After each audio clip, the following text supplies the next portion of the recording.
So the next one here, kind of going global. Hmm. Finland, the city of Helsinki, Hmm. breached recently, and this affected their education department. So 120,000 students, teachers, guardians, administrators, they had information that was leaked. And you know what it was due to? What's that?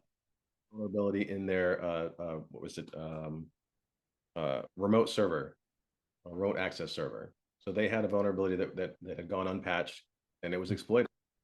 And to me, this just highlights the need to continually evaluate your configurations, not Mm. only CS benchmarks and your whatever regulatory framework you're working with, but also the vendor best practices and staying up to date with those patches as they come out and making sure that they're remediated and patched in a timely manner. Yeah, we often talk about the safeguard phase of security. If you need to put a lot of effort towards safeguarding your environment and continually doing so, and having policy and process in place that drives that continual evaluation. Things change.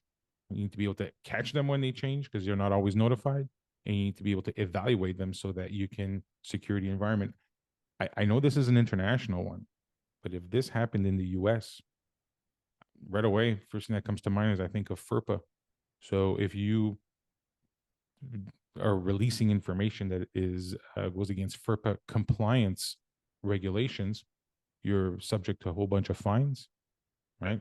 And those students and parents that are affected may have recourse. And so in the U.S., I mean, 120,000 students is a lot.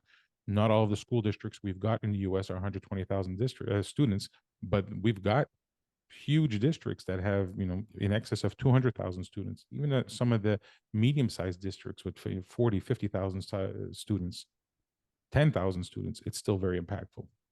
So I think it's a good lesson learned and an opportunity. I think that we need to remember to look outside of what's happening in the US to learn, to get some lessons learned, to drive some of our best practices. So we shouldn't always be looking within. It's important to look outside of our box and see what's going on elsewhere, and leverage that information to drive our best practices as well. What's interesting is that I think a lot of folks probably wouldn't consider an education department or a school or anything like that a high value target.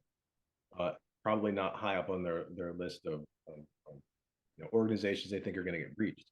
Hmm. Uh, and it just shows a reason why we've got to have good cyber posture across domains, across Yeah, industries. education is big business. There's a lot of money spent at the federal, state, local level as it pertains to education, whether it's privatized or public. Wherever there's money, there are going to be people trying to manipulate and hack in. Guaranteed.